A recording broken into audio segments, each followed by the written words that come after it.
আল্লাহর নবী পাক সাল্লাল্লাহু আলাইহি সাল্লামের একজন বিশ্ববিখ্যাত সাহাবী আবু হুরায়রা রাদিয়াল্লাহু তাআলা আনহু বর্ণনা করেন, আল্লাহর নবী পাক সাল্লাল্লাহু আলাইহি সাল্লাম ইরশাদ করেন, মান সাল্লা বাদাল মাগরিবি সিত্তা রাকাতিন, যে ব্যক্তি মাগরিবের নামাজ 6 রাকাত তাওবিন নামাজ পড়বে, ওয়ালাম ইয়াতাকাল্লাম ফীমা বাইনাহুন্না বিসু, ওই 6 রাকাত তাওবিন নামাজের মাঝখানে যদি সে কোনো খারাপ কথা অশ্লীল কথাবার্তা না বলে, উদিল্লা লাহু বিইবাদাতি ইসনাতাই আশারা সানা, আল্লাহ পাক রব্বুল আলামিন তার আমলনামার মধ্যে 1 বছর নয় 2 বছর নয় 12 বছর নফল ইবাদত করলে যে সওয়াব হতো, আল্লাহ পাক রব্বুল আলামিন 12 বছর সওয়াব নফল ইবাদতের সওয়াব এই 6 রাকাত তাওবিন নামাজ পড়ার কারণে তার আমলনামায় দিয়ে দিবেন। জোরে বলি সুবহানাল্লাহ। আম্মা বা'দ فقد قال الله تعالى في كلامه المجيد وفرقانه الحميد، أعوذ بالله من الشيطان الرجيم، بسم الله الرحمن الرحيم. قال الله تعالى في كلامه المجيد وفرقانه الحميد، قل إن كنتم تحبون الله فاتبعوني يحببكم الله ويغفر لكم ذنوبكم والله غفور رحيم. وقال تعالى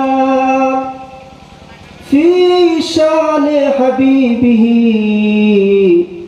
مخبرا وآمرا، إن الله وملائكته يصلون على النبي يا أيها الذين آمنوا صلوا عليه وسلموا تسليما. بلغ العلا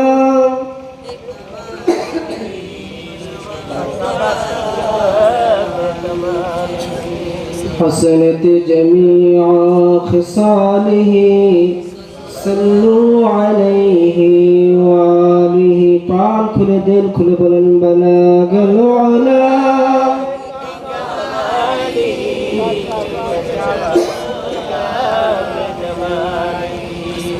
حسنت جميع خصاله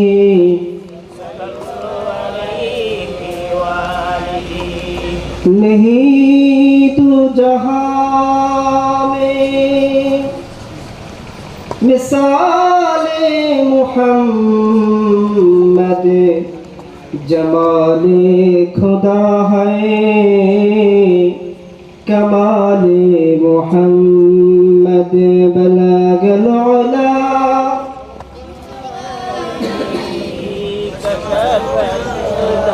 बिजमालिही हसनत जमीअ खिसालिही।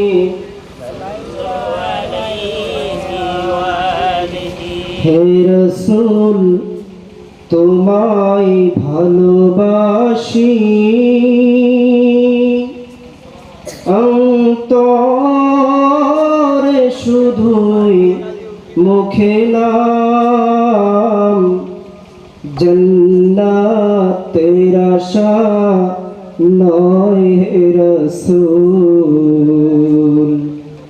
জাহান্নাম কেউ ডরি না, জান্নাতের আশা নয় হে রাসূল। রসূল জাহান্নাম কেউ ডরি না হে রসূল তোমায় ভালোবাসি অন্তরে শুধুই মুখে নাম জান্নাতের আশা নয় হে রসূল জাহান্নাম কেউ ডরি না বলেন বালাগাল উলা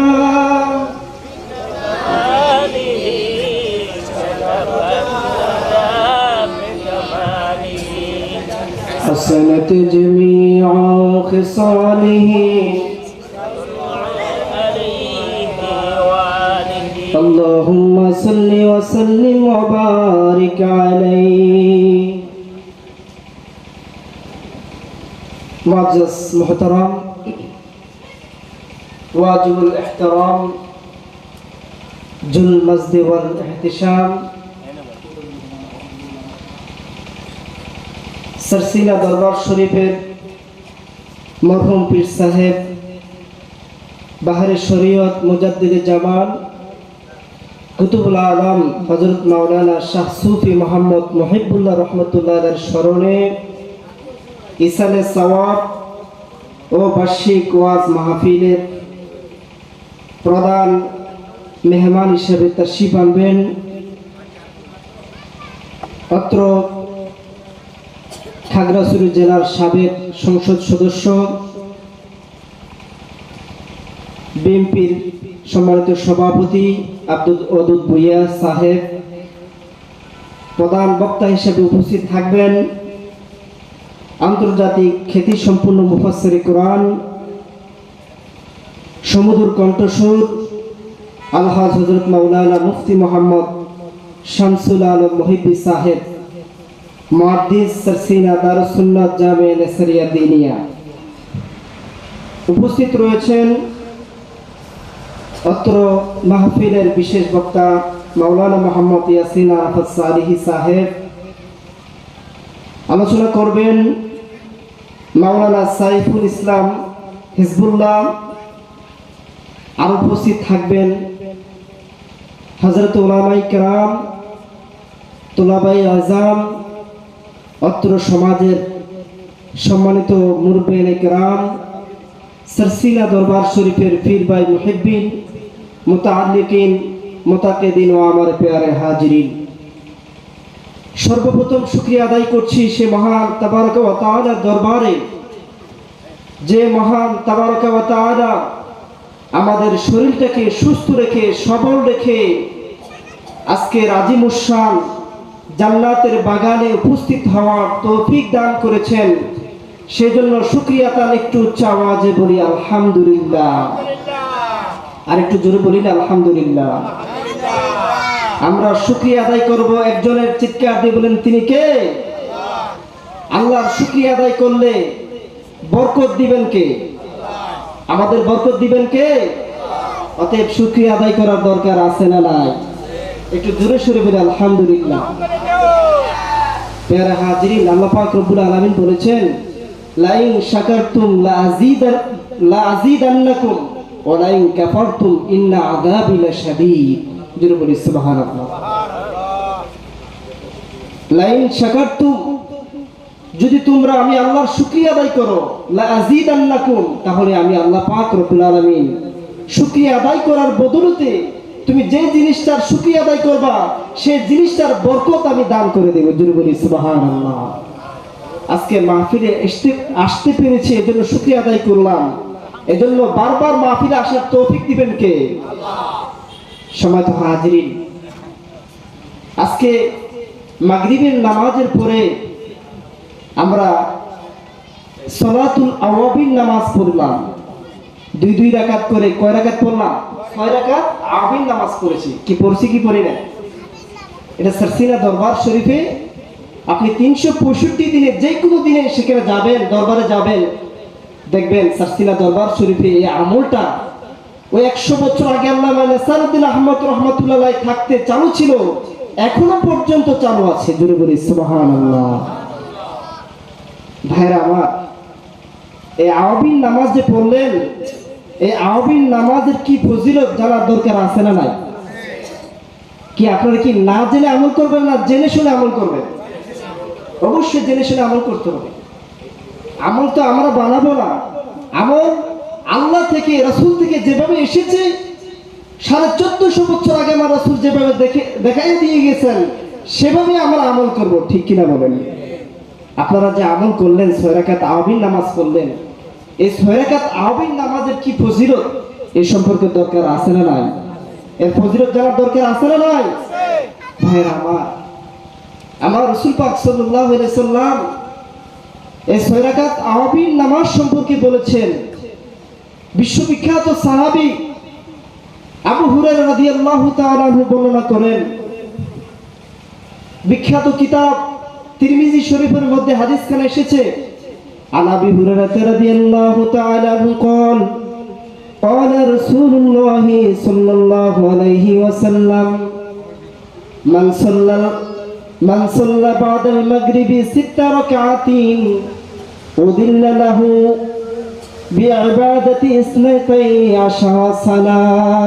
জোরে বলি সুবহানাল্লাহ। আল্লাহর নবী পাক সাল্লাল্লাহু আলাইহি সাল্লামের একজন বিশ্ববিখ্যাত সাহাবী আবু হুরায়রা রাদিয়াল্লাহু তাআলা আনহু বর্ণনা করেন, আল্লাহর নবী পাক সাল্লাল্লাহু আলাইহি সাল্লাম ইরশাদ করেন, মান সাল্লা বাদাল মাগরিবি 6 রাকাতিন, যে ব্যক্তি মাগরিবের নামাজ 6 রাকাত আওয়াবিন নামাজ পড়বে, ওয়ালাম ইয়াতাকাল্লাম ফিমা বাইনাহুন্না বিসু, ওই 6 রাকাত আওয়াবিন নামাজের মাঝখানে যদি সে কোনো খারাপ কথা, অশ্লীল কথাবার্তা না বলে, উদিল্লা লাহু বিইবাদাতি 12 সানা, আল্লাহ পাক রব্বুল আলামিন তার আমলনামার মধ্যে 1 বছর নয়, 2 বছর নয়, 12 বছর নফল ইবাদত করলে যে সওয়াব হতো, আল্লাহ পাক রব্বুল আলামিন 12 বছর সওয়াব, নফল ইবাদতের সওয়াব এই 6 রাকাত আওয়াবিন নামাজ পড়ার কারণে তার আমলনামায় দিয়ে দিবেন। জোরে বলি সুবহানাল্লাহ। কয় বছর? একটু জোরে বলুন না, কয় বছর? কি ভাই 12 বছর হায়াত পাবেন এমন কোন গ্যারান্টি আছে? কুল্লু নাফসিন যায়িকাতুল মাউত, কখন মরে যাবেন বলতেও পারবেন না। কিন্তু 12 বছর নফল ইবাদতের সওয়াব মাত্র 5 মিনিটে আপনি আদায় করতে পারছেন। 6 রাকাত আওয়াবিন নামাজ পড়তে আপনার 10টা মিনিট লাগবে, 5টা মিনিট লাগবে। এই 5টা মিনিটের বরকত এত ফজিলত আমার রাসূল বলে দিয়েছেন, এই 5 মিনিট যদি তোমরা আমল করতে পারো, 6 রাকাত আওয়াবিন নামাজ পড়তে পারো, আল্লাহ পাক রব্বুল আলামিন তোমার আমলনামার মধ্যে 12 বছর নফল ইবাদত করলে যে সওয়াব, সে সওয়াব তোমার আমলনামার মধ্যে দিয়ে দিবে। জোরে বলি সুবহানাল্লাহ। একটু জোরে বলুন না সুবহানাল্লাহ। ভাইরা আমার, এজন্য আওয়াবিন নামাজ পড়ার দরকার আছে না নাই? ভাইরা আমার, আওয়াবিন নামাজ পড়ার পরে আমরা জিকির করলাম, ঠিক কি না? কি জিকির করিনি আমরা? জিকির করার ফজিলত কি জানেন? জিকির করার সম্পর্কে আমার রাসূল কত চমৎকার বয়ান করেছেন, বলেন সুবহানাল্লাহ। আমার রাসূল বলেছেন, লিকুল্লি শাইইন সিকালা ওয়া সিকালাতুল কুলুবি যিকরুল্লাহ। জোরে বলি সুবহানাল্লাহ। নবী পাক সাল্লাল্লাহু আলাইহি সাল্লাম বলেছেন, কাপড় যখন ময়লা হয় আমরা সাবান দিয়ে ধুতে করি, কি ঠিক কি না? কাপড় যখন ময়লা হয় তখন কি দিয়ে ধোন? সাবান দিয়ে ধোন। আমার রাসূল বলছেন যে ইন্না ফিল জাসাদি মুদগাতান ইযা সলুহা সলুহাল জাসাদু কুল্লুহু ওয়া ইযা ফাসাদাল জাসাদু কুল্লুহু আলা ওয়াহিয়াল কলব। জোরে বলি সুবহানাল্লাহ। শরীরের মধ্যে একটা গোশতের টুকরা আছে, শরীরের মধ্যে কি আছে? একটা, এই বাম দুধের 2 আঙ্গুল নিচে, এটাকে বলা হয় পলক। এটাকে কি বলা হয় বলেন? পলক। আমার রাসূল বলেছেন, এই গোশতের টুকরাটা, এই পলকটা যদি কারো সঠিক থাকে, কারো যদি শুদ্ধ থাকে, পরিশুদ্ধ থাকে, পরিষ্কার থাকে, এই কলকটা যদি কারোর পরিষ্কার থাকে তার গোটা শরীরটা পরিষ্কার। এই কলকটা কারো যদি অপরিচ্ছন্ন থাকে, অপরিষ্কার থাকে, তার গোটা শরীরটাই অপরিষ্কার। জোরে বলুন না সুবহানাল্লাহ। এখন বলেন, লিকুল্লি শাইইন সিকালা ওয়া সিকালাতুল কুলুবি যিকরুল্লাহ। এখন বলছেন যে এই কলবটা যদি অপরিচ্ছন্ন হয়ে যায়, অপরিষ্কার হয়ে যায়, তখন এটাকে কিভাবে পরিষ্কার করতে হবে? আমার রাসূল বললেন এই কলবটা অপরিচ্ছন্ন হয়, অপরিষ্কার হয়। কিভাবে অপরিষ্কার হয়? আমরা যে বদ আমল করি, এই বদ আমল করার কারণে কানাত নুকতাতুন সাওদা, কালো কালো রেখা এই কলবের মধ্যে পতিত হয়। জোরে বলেন নাউযুবিল্লাহ। ভাইরা আমার,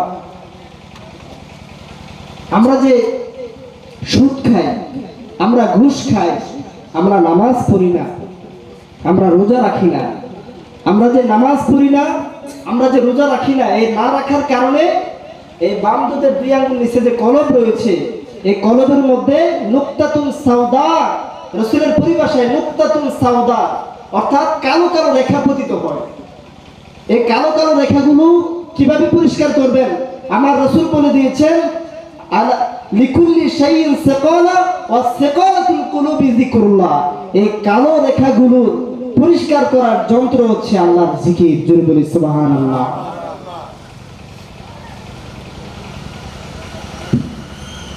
ভাইরা আমার, তাহলে আমরা যে জিকির করেছি, এই জিকির করার কারণে আমাদের কলব পরিষ্কার হয়েছে কি হয় নাই? একটু জোরে বলুন না, হয়েছে কি হয় নাই? এই জন্য আমাদের জিকির করার প্রয়োজন আছে না নাই? ভাইরা আমার, আমার রাসূল পাক সাল্লাল্লাহু আলাইহি সাল্লাম তিনি এই জিকিরের মজলিসকে রিয়াদুল জান্নাহ বলেছেন, জান্নাতের মজলিস বলেছেন। জোরে বলেন সুবহানাল্লাহ। আল্লামা নাসিরউদ্দিন আহমদ রাহমাতুল্লাহ আলাইহির একজন মুরিদ ছিলেন সুফি বান্দা আলী মিয়া। তিনি একজন সাধারণ মুরিদ ছিলেন, মাদ্রাসায় পড়াশোনা করেন নাই, কোন স্কুলে পড়াশোনা করেন নাই, ধর্মীয় তার জ্ঞান ছিল না, ভার্সিটির কোনো জ্ঞান ছিল না। সুফি বান্দা আলী রাহমাতুল্লাহ আলাইহি সারসিনা দরবার শরীফে আল্লামা নাসিরউদ্দিন আহমদ রাহমাতুল্লাহ আলাইহির কাছে গেলেন, গিয়ে বললেন, হুজুর আমি আপনার নিকট এসেছি আল্লাহকে পাওয়ার জন্য, রাসূলকে পাওয়ার জন্য আপনার নিকট এসেছি। আমি জীবনে মাদ্রাসায় পড়াশোনা করি নাই, ঠিক মতো নামাজ আদায় করতে পারি না, ঠিক মতো রোজা রাখতে পারি না। হুজুর আমি আল্লাহকে পাওয়ার জন্য আপনার নিকট এসেছি, আপনি আমাকে আল্লাহকে পেয়ে দেন। রাসূলের দিদার কিভাবে পাবো, আল্লাহ পাক রব্বুল আলামিনকে কিভাবে পাবো, সেই রাস্তাটাকে আমাকে বাতাইয়া দেন। আল্লামা নাসিরউদ্দিন আহমদ রাহমাতুল্লাহ আলাইহি সুফি বান্দা আলী মিয়াকে বললেন, ও সুফি বান্দা আলী মিয়া, তুমি বসো, তোমাকে আমি একটা সবক দেই, সেই সবকটা তুমি মৃত্যুর আগ পর্যন্ত পালন করতে পারবা কিনা? সুফি বান্দা আলী মিয়া বললেন, হুজুর কি বলেন? আপনি যে সবক দিবেন আমি সেই সবকটা মৃত্যুর আগ পর্যন্ত পালন করতে রাজি আছি। আল্লামা নাসিরউদ্দিন আহমদ রাহমাতুল্লাহ আলাইহি বললেন, ও সুফি বান্দা আলী মিয়া শোনো, তোমাকে আমি একটা সবক দিয়ে যাই, মৃত্যুর আগ পর্যন্ত তুমি সেই সবকটা পালন করবা। সেই সবকটা হচ্ছে তুমি সকাল সন্ধ্যায় সবসময় আল্লাহর জিকির করবা। জোরে বলি সুবহানাল্লাহ। কিসের জিকির করবে বলেন? লা ইলাহা ইল্লাল্লাহ, লা ইলাহা ইল্লাল্লাহ,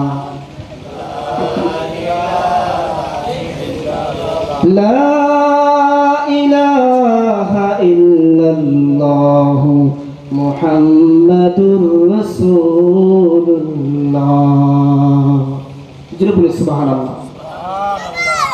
সুফি বলতে আলী মিয়াকে সবক দিয়েছেন লা ইলাহা ইল্লাল্লাহ জিকির, বলেন মৃত্যুর আগ পর্যন্ত লা ইলাহা ইল্লাল্লাহ জিকির করবা, আর কোনো সবক নাই। পাঁচ ওয়াক্ত নামাজ পড়বা, রোজা রাখবা, হজ করবা, ইসলামের সব বিধান মানবা, আল্লাহ ইলাহা ইল্লাল্লাহ সকাল সন্ধ্যা জিকির করবা। জোরে বলি সুবহানাল্লাহ। সুফি বান্দা আলী মিয়া সাধারণ একজন মানুষ। আল্লামা নাসিরউদ্দিন আহমদ রাহমাতুল্লাহ আলাইহি যখন লা ইলাহা ইল্লাল্লাহ জিকিরের সবক দিলেন, সকাল সন্ধ্যা কোনো কাজ নাই, পারিবারিক ছেড়ে দিয়ে সব সময় তাসবিহ সূরা নিয়ে লা ইলাহা ইল্লাল্লাহ জিকির করা শুরু করে দিলেন।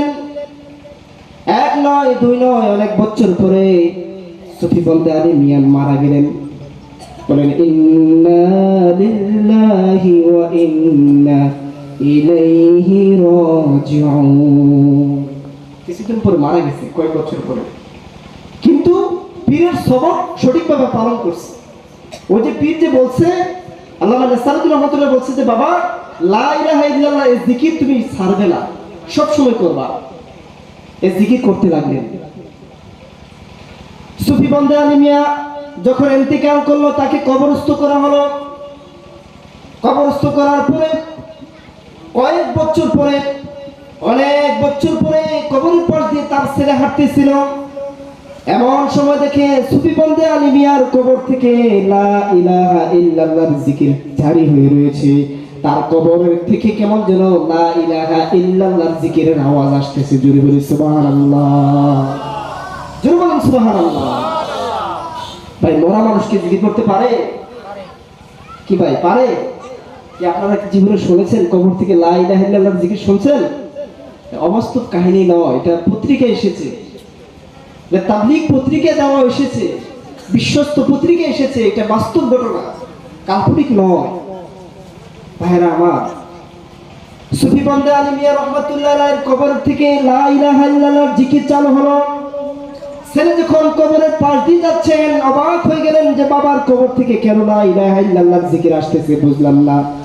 দৌড়াতে মসজিদের ইমামের নিকট গিয়ে বলল, মসজিদের ইমাম, আমার বাবার কবর থেকে কেমন যেন লা ইলাহা ইল্লাল্লাহর জিকির চালু হয়েছে। কিভাবে যেন লা ইলাহা ইল্লাল্লাহর জিকির হসে আমি বুঝতে পারলাম না। তখন ইমাম সাহেব বলল যে তিনি কার মুরিদ ছিল, এর ফয়সালা আমি দিতে পারবো না। যে বরিশালের আল্লামা নেসারুদ্দিন রহমাতুল্লাহ উনি মুরিদ ছিলেন, ওনার কাছে গেলে উনি যে সমাধা দিবে সে সমাধাই আমরা মানতে হবে। জোরে বলি সুবহানাল্লাহ। নেসারুদ্দিন আহমদ রহমাতুল্লাহ কে দাওয়াত দিয়ে আনা হলো তার কবরের পাশে। তখন নেসারুদ্দিন আহমদ রহমাতুল্লাহ বললেন, ও সুফি বন্দে আলী মিয়া, তোমাকে তো জিকির করতে দুনিয়ার মধ্যে বলছি, তুমি মরার পর কেন জিকির করতেছো? চুপ করো, জিকির বন্ধ করো। জিকির করবি, জিকির করো, লিসানি জিকির করা তোমার প্রয়োজন নাই। জোরে বলি সুবহানাল্লাহ। একটু জোরে বলেন না সুবহানাল্লাহ। ভাইরা আমার, আল্লাহর ওলিরা জিকির এজন্য করতে বলেছেন। জিকির করার ফজিলত আছে না নাই? ভাইরা আমার, এজন্য আল্লাহ পাক রব্বুল আলামিন পবিত্র কোরআন শরীফের মধ্যে বলেছেন, উযকুর রাব্বাকা ফি নাফসিকা তাদাররুআ ওয়া খিফাতা দুনাল জাহরি মিনাল কাওলি বিল গুদুমি ওয়াল আসাল। সকাল সন্ধ্যা জিকির করো, সকাল এবং সন্ধ্যা, বাদাল ফজর, বাদাল মাগরিব, মাগরিবের নামাজের পরে এবং বাদাল ফজর, ফজর নামাজের পরে আল্লাহর জিকির করার দরকার আছে না নাই? আর একটু জোর বলেন, দরকার আছে না নাই? আমার রাসূল সার্টিফিকেট দিয়েছেন আজ থেকে 1450 বছর আগে। আন আবি হুরায়রা রাদিয়াল্লাহু তাআলা আনহু قال قال رسول الله صلى الله عليه وسلم من قال لا اله الا الله دخل الجنه। যারা লা ইলাহা ইল্লাল্লাহ বলবে, লা ইলাহা ইল্লাল্লাহর জিকির করবে, দাখালাল জান্নাহ, তারা জান্নাতে প্রবেশ করবে। জোরে বলি সুবহানাল্লাহ। এজন্য জান্নাতে প্রবেশ করা দরকার আছে না? আমরা কি জান্নাতে প্রবেশ করতে চাই না? এজন্য বেশি বেশি লা ইলাহা ইল্লাল্লাহ জিকির করার দরকার আছে না? ভাইরা আমার, আল্লাহ পাক রব্বুল আলামিন যেন আমাদেরকে বেশি বেশি জিকির করার তৌফিক দান করুন, আমিন।